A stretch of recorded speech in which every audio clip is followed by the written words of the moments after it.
Hi, my name is Kyle, and today I will be walking you through my process for creating this original character called the Blood Bard. I'll be taking you through my inspiration for the character, what I learned during the design process and concept phase, and finally bringing it all together with my full illustration. Baldur's Gate 3 addiction afflicted many people in the last half of 2023, and I was one of them. During my playthroughs, I began to think about how I could do my own spin on the Bard. Usually I play an evil or chaotic mage character, and it dawned on me that there's evil sorcerers, wizards, and warlocks, but never really any evil bards. Bards just seem to be the comedic relief of the magic classes. So I decided to create a sinister necromancer bard as a character design project. Instead of magic manifesting through a musical instrument, my bard would wield a conductor's wand and command the spirits of the dead to play in an undead orchestra. I set out with some goals for this project, things I aim to improve and achieve on.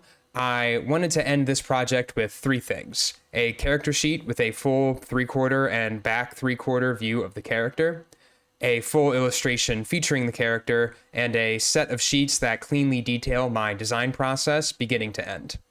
And with these goals set out, I launched into the design phase of the project. I began by making a bunch of single-tone silhouette thumbnails to nail down the shape and vibe of the character. I probably should have gone even farther out with these ideas. The body sizes and shape language are a little bit samey. I could have done more to push and pull the character into different directions and really explore all the different things that a blood bard could be. I drew about 50 of these, and I felt I had 6 that were good enough to potentially be the focus of the character, and I went with this one because I liked the poofy pants and the asymmetrical arms. With the silhouette established, I zoom in to focus on the individual parts of her face and outfit. I started with her face, trying out different vibes, like if I wanted something goofy or more sinister, and eventually I picked this portrait as my favorite one. Next up was to take my favorite portrait and draw some hats. I took inspiration from historic medieval headwear, bards of various properties that I'm a fan of, and of course the knight's wig from Bloodborne. While I think this one was my favorite, I ended up choosing this thumbnail because I thought it more clearly demonstrated that the character was a bard to someone who's looking at her for the first time. As I continued on iterating through the rest of her outfit, I realized I had a problem. My thumbnailing method was just not working when I tried to draw any other part of her design, like her boots, for example. And it was just impossible for me to explore different ideas and communicate them because I was just spending too much time simply trying to make a good drawing. So I spent days searching through the concept art books that I have, YouTube tutorials, and speed paints to figure out some method that made sense to my brain. And I found salvation in the Potionomics art book. I love the loose, sketchy nature of the designs here, and it really clicked with some part of me. It gave me an idea for a new process that would allow me to get on with this project. I would create a rough silhouette of the asset, then use lines to sketch out the rough detail to complete the thumbnail. The first thumbnail that I drew with this new method was this boot, and I was elated. It was the first time I was able to express an idea clearly visually without it taking me way longer than it needed to actually produce.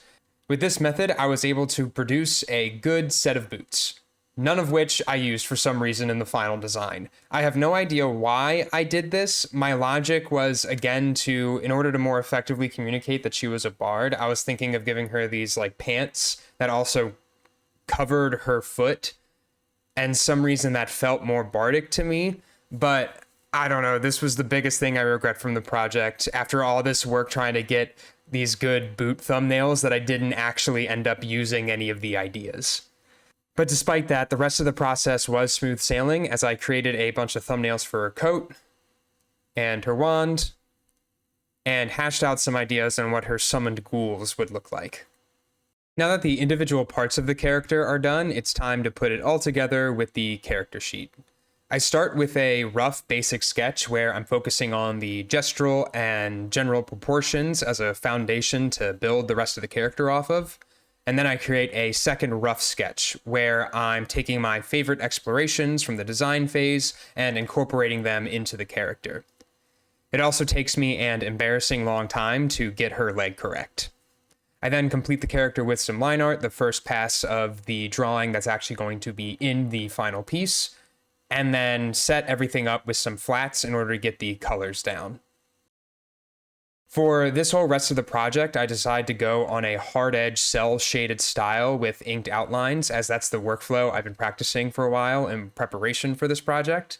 And for the specific color combinations, I'm honestly just operating on vibes. I'd love to say I have some deep color theory explanation for my choices, but I just kind of went with what I felt vampiric.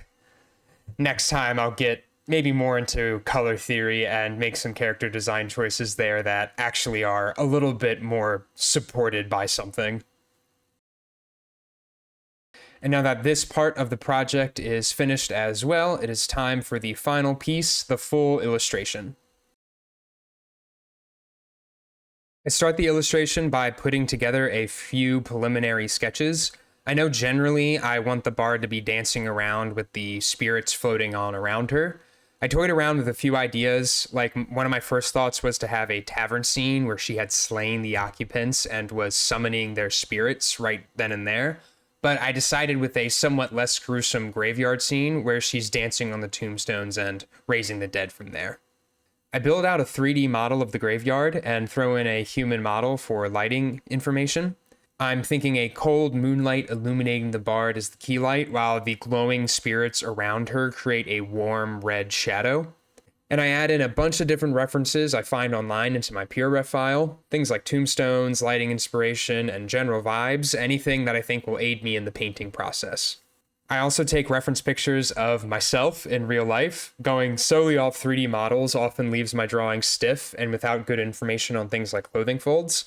So I like to pose for reference in real life in order to combine it with the Blender model and kind of cover all my bases.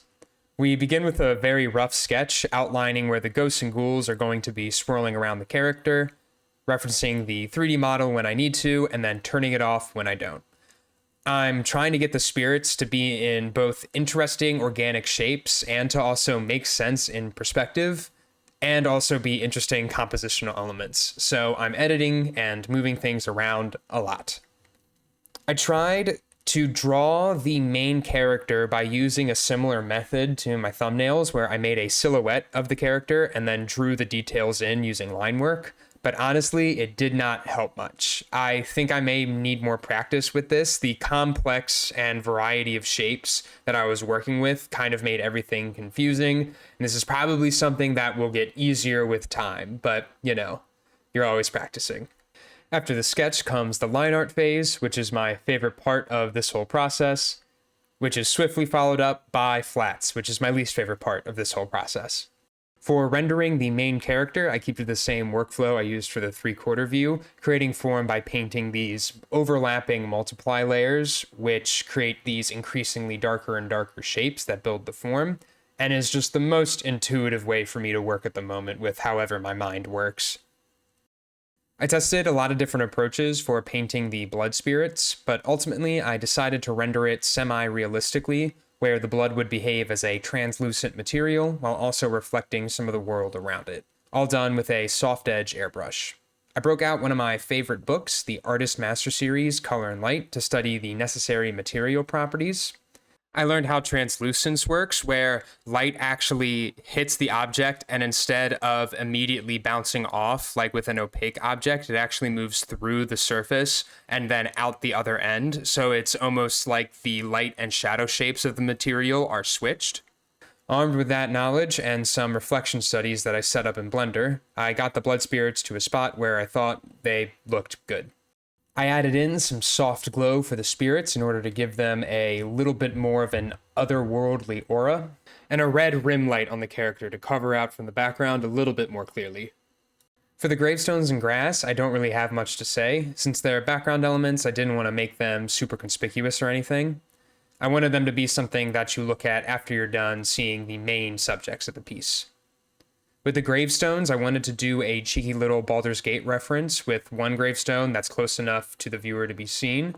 I chose the name Ethel Gate because Ethel is the hag character and Gate is the video game, but it's covered up by magic slime, so it doesn't matter. One of the benefits of my workflow is that it's very easy to make corrections as the piece goes on. I realized that the shadows of the bard need to be much more red, given that the spirits around them are emitting a red ambient light. So I can either go into the layer and easily shift the color, or highlight it with the magic wand tool and fill in a new color without much hassle. As I get to the end of the piece, I throw it around to a few of my fellow art enthusiasts for some late game critiques, hoping that their feedback isn't to completely start over. I get some great recommendations, like to add some atmospherics in the sky to better frame the main character, and to enhance the buildings in the background to create a more interesting skyline. I also add a little glow to the wand itself to make it more clear that it's the source of her power. And with those final touches, the final piece is done. I now have the 3 goals for the project complete and can move on with my life. I feel like I learned a lot throughout this whole process, especially getting more used to designing and hashing out ideas before actually going in and painting and drawing a final character and final illustration. This also took, in some ways, way longer than I thought and a lot less long than I thought. There were parts of it that definitely went by really quickly, and some parts that felt like I was in the hyperbolic time chamber working on it for an entire year. But in any case, thank you for watching, and I hope to see you again next time.